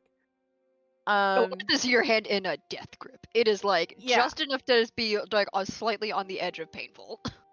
Yeah, no, and like, are you in front or behind me? Like Arth is just a little bit in front of you, like sort of like that, like, hey, you are not allowed to be too close to this person. Like, That's what I figured. So when we get up to like the area and he sits down and this gorgeous woman comes in, serves him coffee, and he starts talking, I'm gonna huck the cupcake at his face because the whole time we were going up, Joe was realizing that this mofo ruined their first date. Giving me like an advanced history. I sat there like on the edge of my seat listening to his words, and he is the son of the man who killed my Arth. All right, yeah, no. And so with that just overwhelming, like not even thinking, it was just it's mostly reactionary, and I'm gonna huck the I'm not athletic, but I'm gonna huck the cupcake in his face. Okay. And while he's not facing you directly to the side of you, he doesn't move. It splats, gets pastry all around his shoulder, neck, and side of his face. Right. Suppose I did interrupt a rather intimate moment for all of you. Your restriction should be warranted then. Or is this perhaps mistrust? Do you believe I've lied to you somewhere? Oh, that was just to make me feel better. Please continue. Very well.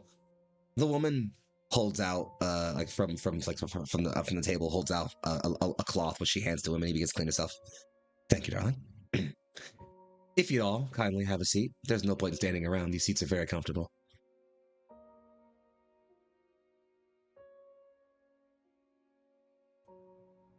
Well, stand if you will. I'm not going to be picky about it. And he just goes and sits. And he sits down and leans back, kind of putting his feet on the table and pushing back to make the chair angle as he sips at his coffee. I understand there's some trepidation. Sorry, go Is ahead. this gonna take a long time? I can't imagine too long. I'm, let's say, satisfying a curiosity. Once that's Pretty almost satisfied, I'll... Fair enough. So then, I'm assuming all this trepidation and suspicion you're all wielding is because the last time we met, we were trying to kill each other, yes? Yeah, you could say that. I'm gonna look around to the group. Like, yeah, we don't normally have tea and cakes with some bloke who's tried to kill us before. Am I right?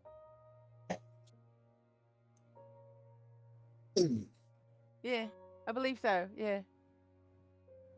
Well, I suppose it is a bit of a rare phenomenon for this world. But is it really all that rare? I talked about Old Earth not long ago. Well, that was a much closer-knit world. A much more united one.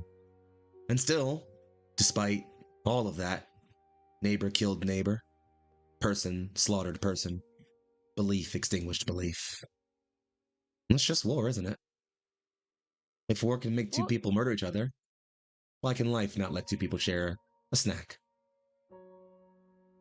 What do you want? As I said, I want a curiosity satisfied.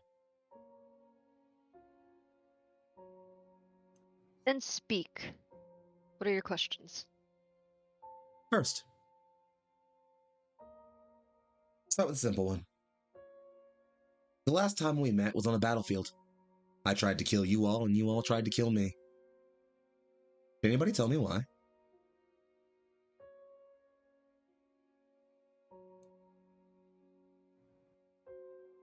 It is because you murdered many of our people.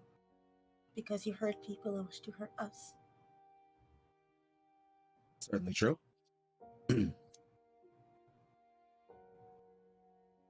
Second question, then.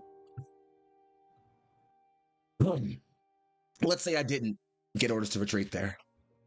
Say I fought you all tooth and nail. And let's say, despite how that fight was going, no offense, I did love our little tango there, he says, looking at Roxanne. Let's say you killed me. You all came away from that day with one more notch on the belts. How many people would mourn for me, do you think? Just one? The woman chuckles and says, well, you're at least moderately incorrect at that. Sorry, am I supposed to care about who mourns for you? No, you aren't. In fact, the system demands you don't. Nor am I asking you to. In fact, no one has asked anyone to for the past 200 years. Mayhap that's why this war hasn't ended. My third question, then, before I make this very, very clear to you all. Why are you all back in Redcham? And why aren't you calling yourselves PRV soldiers anymore? That is classified. To who? The PRV? I'm here because she's here. Yeah, we're here because she's here. I mean, my girlfriend's here, so of course I'm gonna be here. Yeah, and she's part of our group, so of course we're gonna go with her. Part of your group, then. He looks over at her. Darling, the woman pipes up. Elizabeth Lily Alsman, former PRV scientist turned rebellion leader. She operates a cell not too far outside of Redcham. Rebellion, then? Interesting. So then, did the whip finally crack one time too heavy? Or was it something personal that drove you all away? What business is that? What business of that is yours? Well, if you haven't figured it out... Doesn't matter. Sounds like the enemy of our enemy can be a friend. Yes. He says, we're only so simple. As for why I'm so curious, well, it's just that. Something about you all has interested me for a while now. PRV records really aren't that hard to get access to, and, well, 5 pilots with records as, let's say, decorated as yours. Circumstances as unique as you 5. How could one not be interested? Sorry, love. I'm a lesbian. And I'm He's married. taken.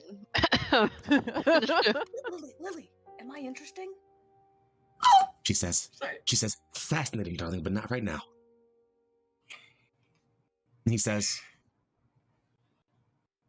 anecdote aside, that is the reason I charged you all on the battlefield. That is the reason I was so curious when you all walked into my store. That is the reason we're all having this conversation now. There is something about you, Seraph Lance. Something brilliant. I saw it at Redcham. Hints of it. I need to see more before I make my call. Are we only here to satisfy your curiosity? Here in this room, here in this town, here in this war. I glance at Arth, and does Arth still look like uncomfortable? Like, Arth is what's- definitely is like stone faced, like How hard are you masking, Arth? Arth is like where is definitely just like stone faced, like mask. Like if she had a helm, it would look like she was like Mm, like full on face visor, like unimpressed, like. Then I think Kenny like takes a step forward, and takes a step forward like more towards the person that he's referring to as darling instead of him, and like is holding the knife and like at the ready, like she hasn't had it like not gripped tightly, and says, if you are only here to ask us questions for your own benefit, then I don't believe it is worth you causing distress to my friend. He looks It is as you aggravating. you step towards her, and he looks over and says, that one does seem particularly bothered. We both know why. Yeah? Yeah, I'm gonna step in front of Arth at this point. Um, in a protective, like, don't talk to her. You don't get to talk to her. He says, is my father's sin so heavy? He took someone important to all of you. And that is so heavy that even I, his son, must bear that sin. Yeah, Arth's gonna murder like tends to do that. Arth's gonna pull you back and just go, it's alright, Joe. Hmm. Not his fault.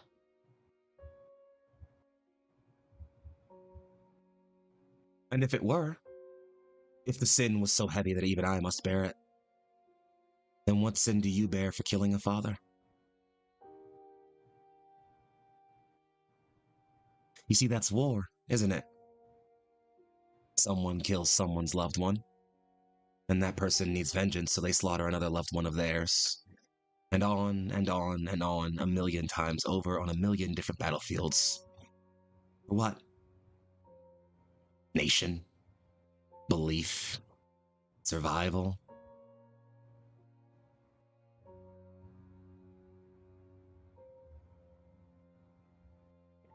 As a question, can Arth do like a vibe check on this guy and see whether or not he actually intends any harm against the squad? Absolutely. If you want, yeah, sure. I'll say you can make a magnetism roll for it. Arth, go for it. You got this, Arth. Soul check. Don't read 4 the is guide. definitely lower than 11. He has not made any physical gesture that would indicate that he has any intent to threaten any of you. His posture is fully relaxed. He does not have any weaponry on him. The woman does not appear to be armed either. He isn't even really looking at all of you. He's leaned back in his chair and kind of looking straight forward, although that still lets him be to the side of all of you. No part of his posture or demeanor seems like he wants to hurt anybody in this room. Then I think Arth is going to release her death grip on her sword and give Joe's hand just a little bit of a squeeze.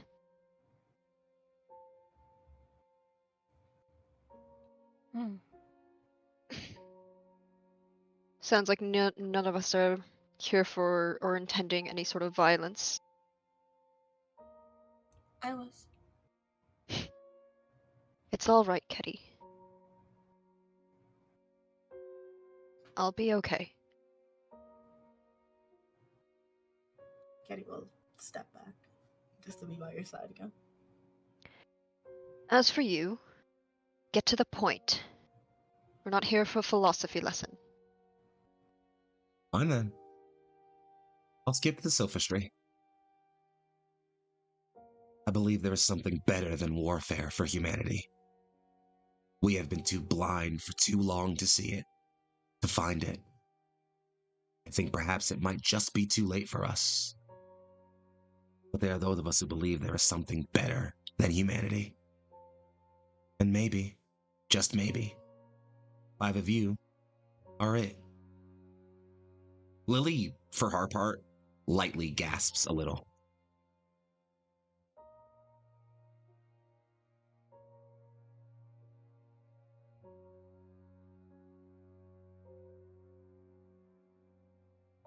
What do you mean? Humanity is at a tipping point, a precipice. We've been lingering on that precipice for centuries now, since my family first settled in this place before it was Redcham.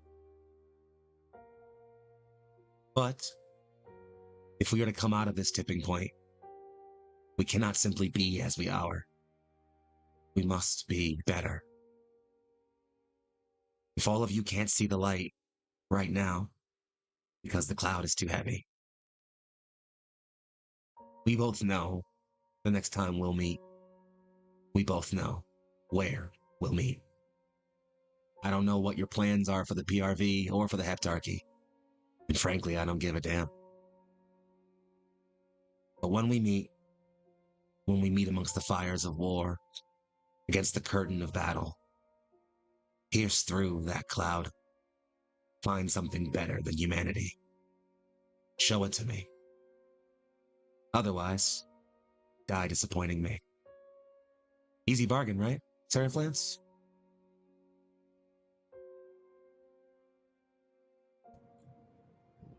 If you wish, if you see that things can be better. Sorry. If you see that things can be better, then why do you not also work to assist with that? Jesus Christ. It's ambient. Y'all are in the city after all. It works. Okay.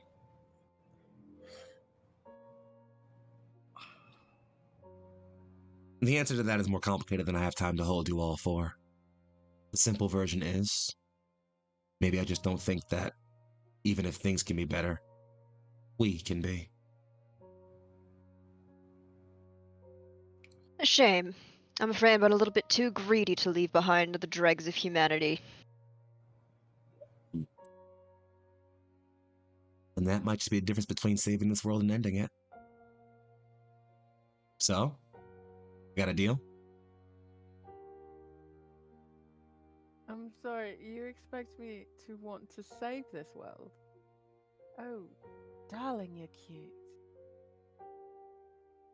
Whether or not you save it is on you. What I want to see is if you are what I think you are.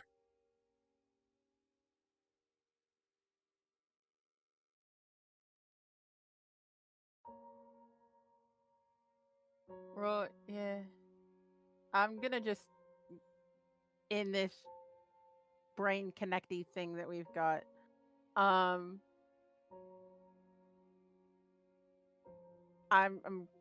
pretty much just gonna be like, look, I'm super petty, and this bloke is pissing me off. Let's just agree. Because why not? Hey, Arth in the same vein is like, we're Jocasta. under no obligation we're under no obligation to humor this guy. What the fuck? Yeah. Hey, Like, who the Jocasta fuck is and he? hey, Jocasta and Arth. Could you both roll psyche for me real quick? Oh, lovely. Oh, that's great. I don't have anything in there, so I'm just You gonna roll fail if this you roll have a probably. 5. Wait, I spend one resolve point because I just rolled a 6. Mm-hmm. I just rolled a 2. Ooh, well, there you go. You both pass this message between you, and it's in the moment you pass that message between you, you feel something. Your psychic presence has slowly been growing, making you capable of feeling the people who you're connected to, your squad mates. In this moment, there's a pinprick, a brief flicker, a flare, something else in that paracausal space beyond your perception that you access to touch into these psychic powers of your own. You feel something, just faint, coming off of Commander Roran. He doesn't say anything though.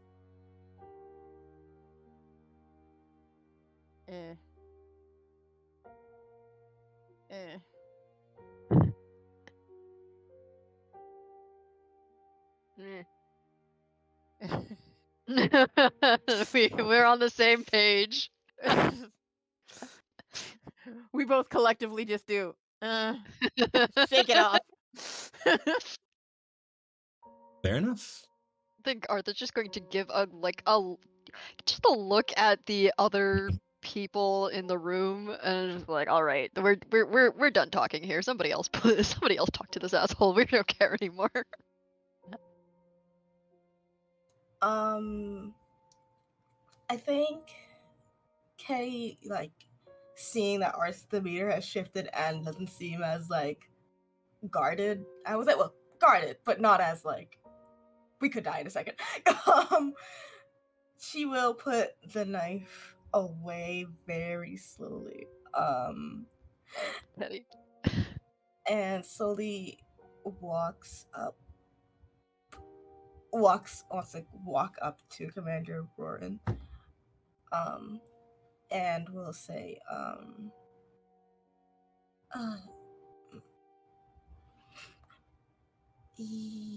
your hand, give it. He looks back at the woman. She nods. He holds up his hand.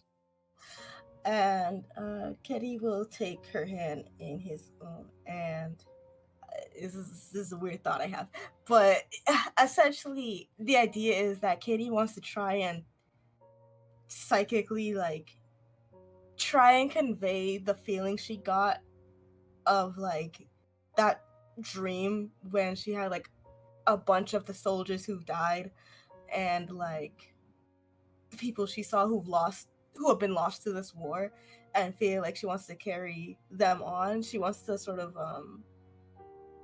try and convey that sort of feeling or that imagery in his mind, and sort of convey that almost presence around him. Could you roll for me briefly? Psyche. Ooh, yes, I can. You're gonna do so well. Yeah, I'm gonna kill it, guys. I'm gonna kill it so bad right now. Watch this. I believe. Wow. Oh, what is that? That's wait, 6. More than enough. More than enough. 6 beats up 17.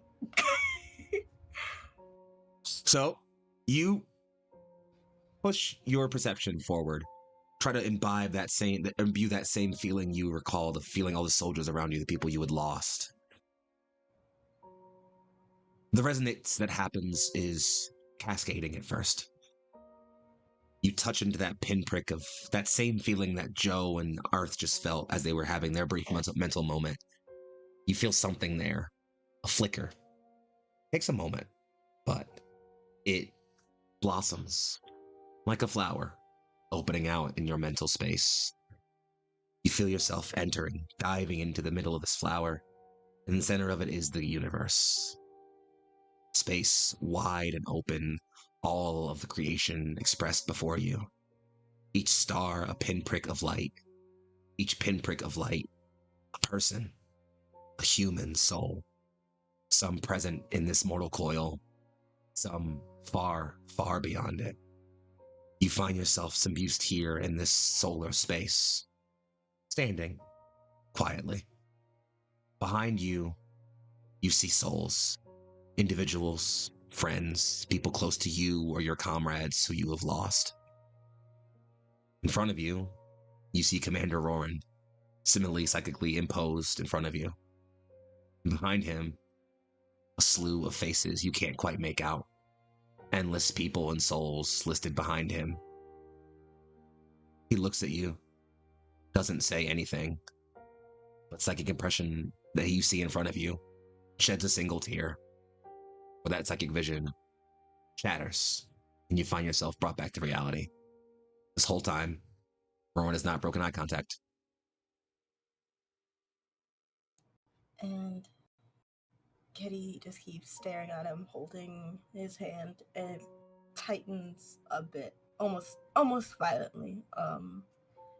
And she'll say,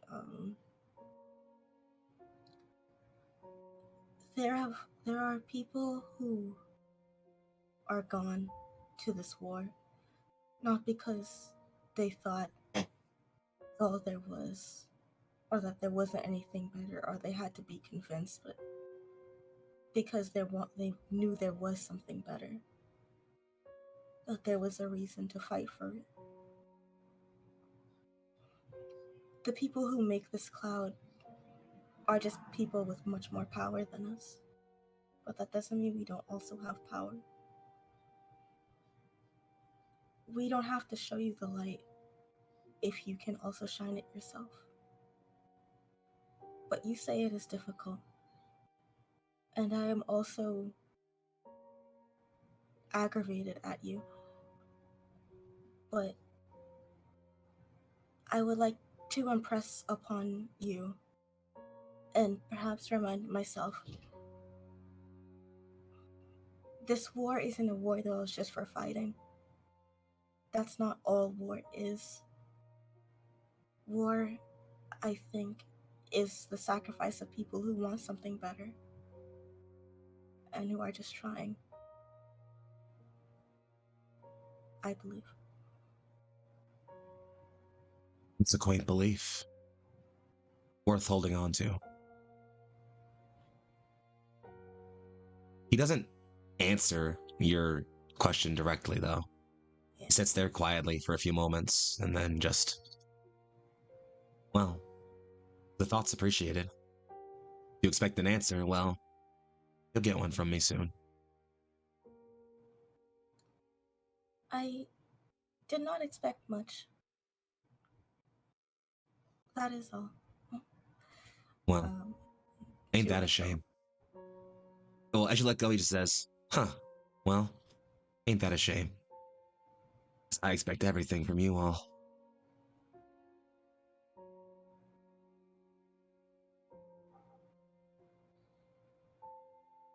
That is another weight we will carry.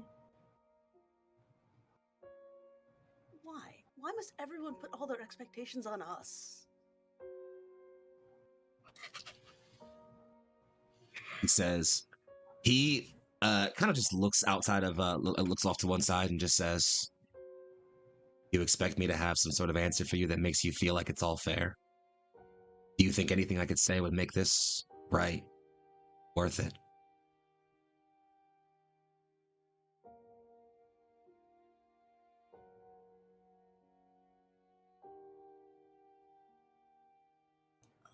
And Kenny wants to go over and we'll just sort of hold Mika's hand with both her own, much more gentler than she did with Rory. And then just sort of look at her. I don't know. But we simply do what we can. I do Because what we I must? do. Because we must, Or because yes. we have no choice? I believe those are in the same vein. Yes, those are in the same vein. However, I do what I do for you all now. So, we all find our own motivation, I guess. Do you want to have a choice? Any of you? Do you want to have a choice in the way this ends?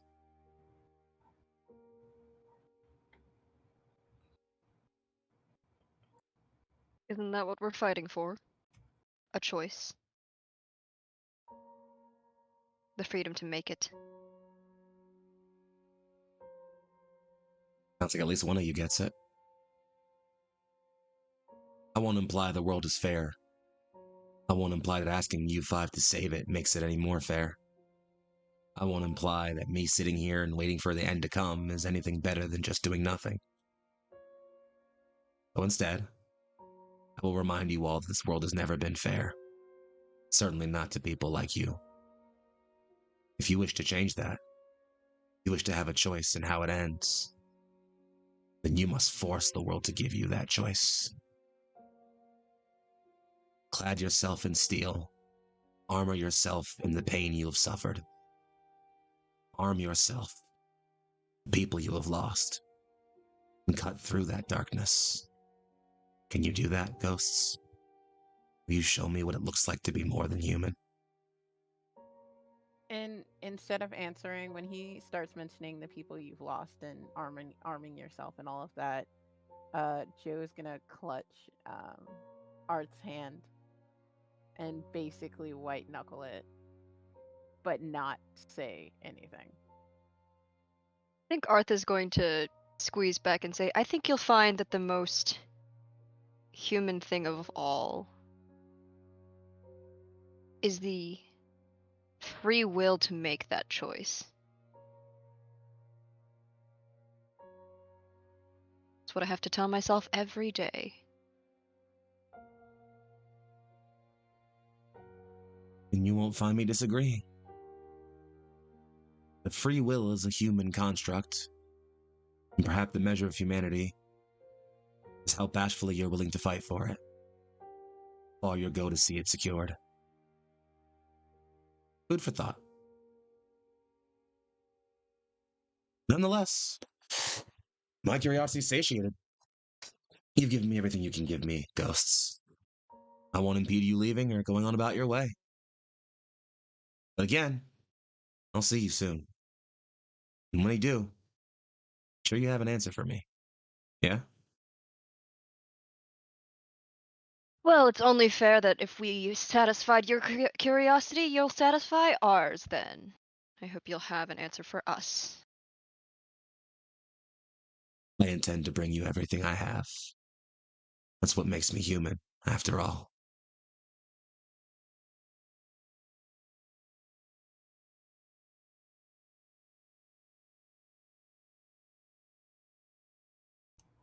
Kitty will just sort of turn to start to leave. Because that feels appropriate now. But as she does, she's just gonna lean in close to. Actually, no. Actually, yes, she will. She's gonna lean in close to Arth as she turns to leave, and will just whisper, "Are you sure you do not want me to?" And like looks down, like glances down at where the knife is sheathed, and then glances back at her. Gonna give you a head pat and just go, we'll see each other anyways.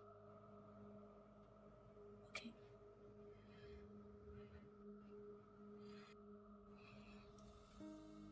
With that, I believe our business is concluded. Lily, darling? I have something to show you. She blushes really hard. Like, it's not even like her face just turns pink, like full pink, and she just kind of flushes and folds into you. And well then, Commander. And he, looks over at at you two, Lily being a blushing mess falling into you, looks at Arth and Joe still white knuckle hand in hand. He looks back at the woman he's associated with. The two share a soft chuckle, and he says, "On your way, then."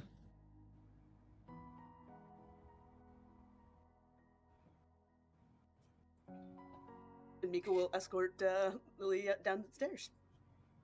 I shall wait until Arth leaves before following after them.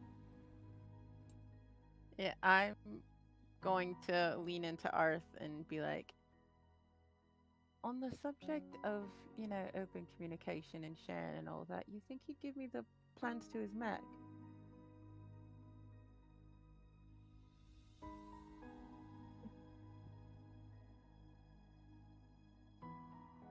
Well, you think I could ask for that? Like, maybe. Well, never hurt to ask. Alright. And next time we see him, if we don't kill him, then yeah, I think I will. I mean, if you do, you can just pull the mech off the battlefield and investigate for yourself, right? True story. It's a win-win either way.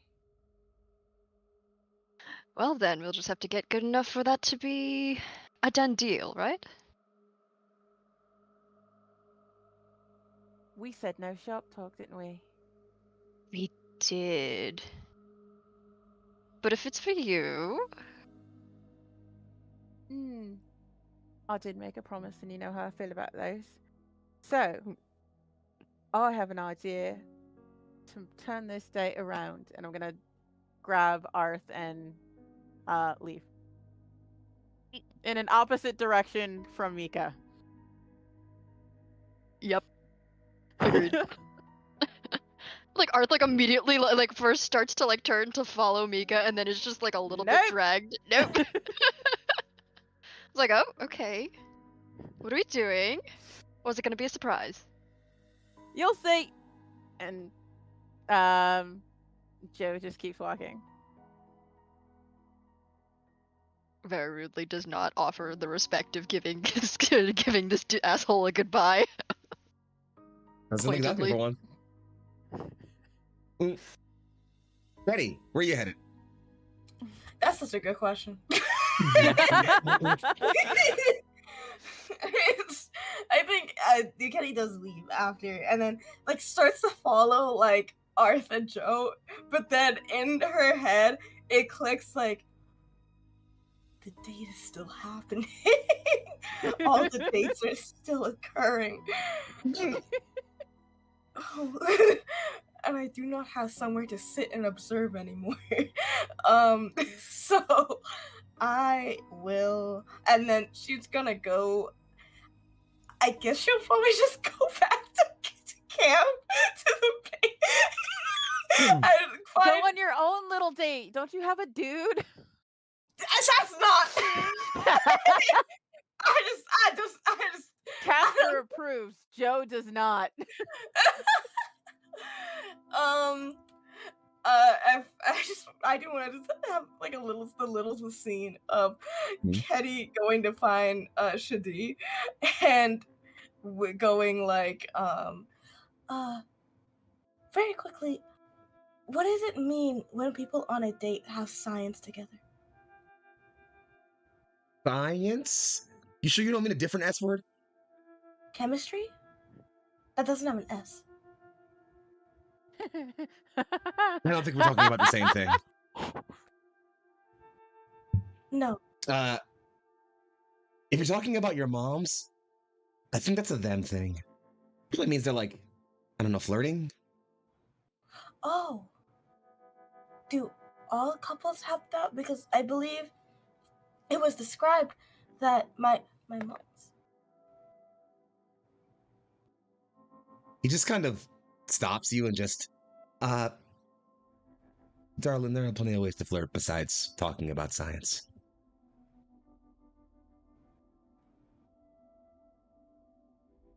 And you see, like, her mind goes blank, and she just, like starts repeating, my mom's? My mom's?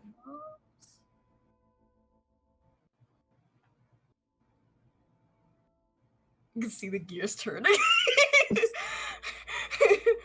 He just, right, we'll work on that. And he pats you on the head and, like, kind of pulls you off to the side. Oh, okay. That's it. That's all. Meanwhile, we get a brief final cut to our last pairing as Tamir and Roxanne leave, both still looking at the commander, who offers them a slow nod as they turn and leave. Tamir turns to follow Ketty just back to camp and immediately has his hoodie hooked by Roxanne and just pulled along somewhere else. There are no words exchanged between them.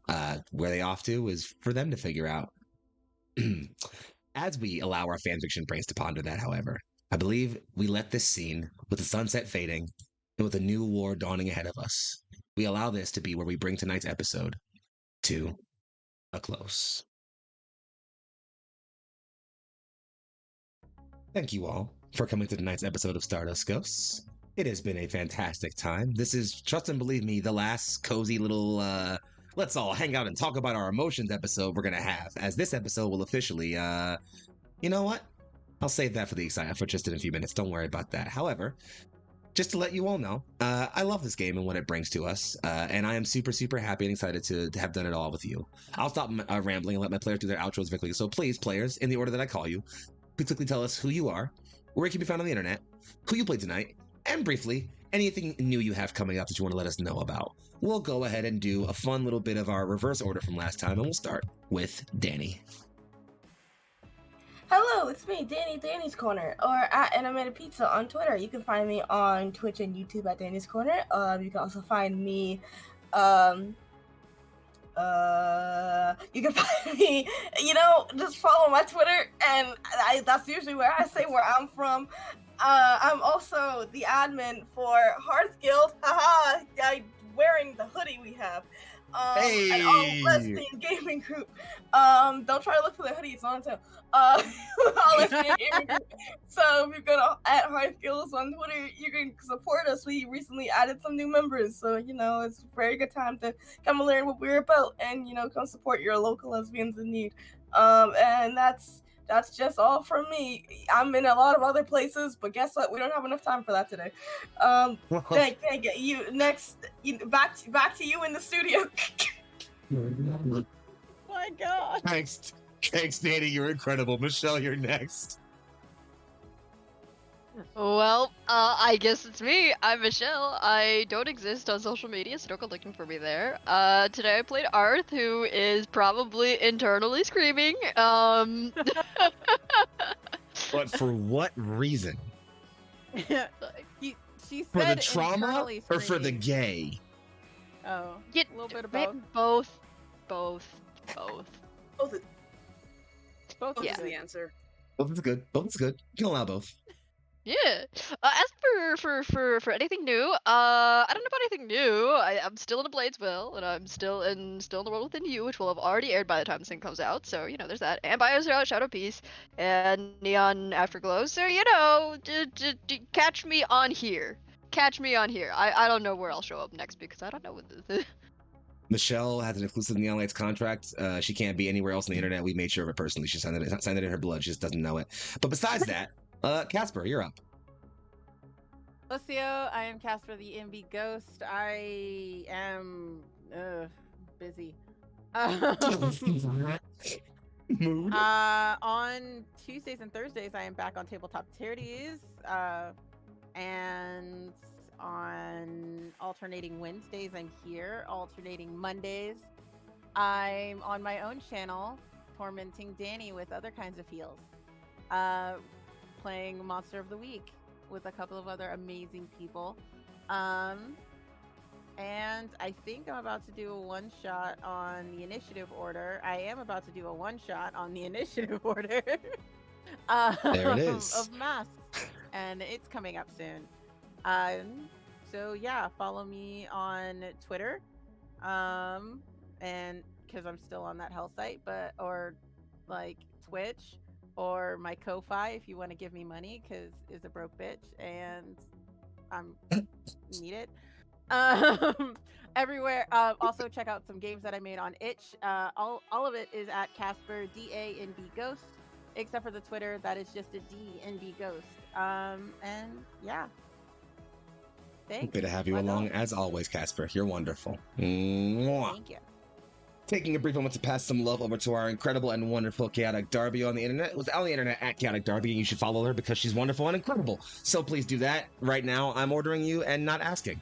But of course, besides me threatening you all, we're going to pass it up to the very top and give it over to, of course, the wonderful and incomparable Akemi.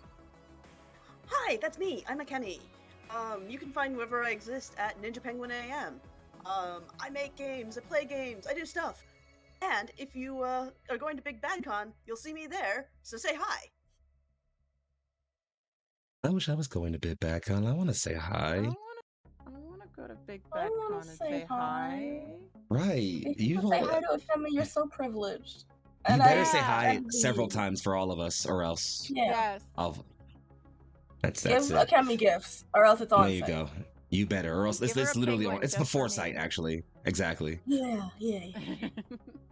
Well, friends, that said, I'm Young Foxy, aka Big Foxy, also known as your favorite Fox Philly's finest. I'm on the internet everywhere at Young Foxy, YUNGFOXXII. Sometimes there's no underscore in the middle, so if you can't look for one, or you can't find one, look for the other.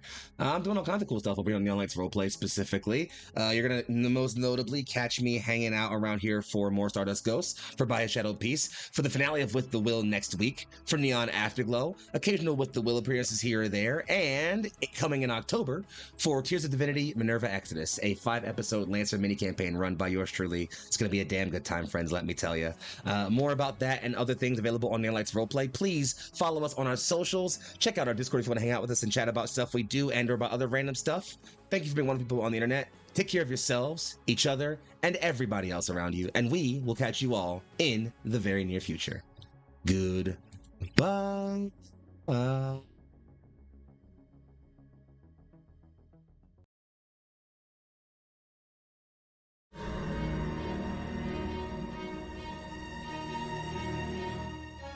Humanity is an experiment in undue suffering. Some will say we have built our monuments so high that gods are merely another weapon we wield. Others would say that we are victims only of our own hubris. Two sides meet amongst the waves and the rubble. Two titanic forces wielding tides of human lives as currency, as weaponry. This is perhaps the way it spins on, forever. But I believe in Seraph Lance. I believe in her. And if they are to shape this world into something better, then I will bestow them blades and wings to soar beyond all of this. I will sing a song that lifts them high above the afterlife. Next on Stardust Ghosts, Arc 3, with the future in our hands. Show them you're something better than human ghosts.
Love of my mind, この時代に愛を歌うブルー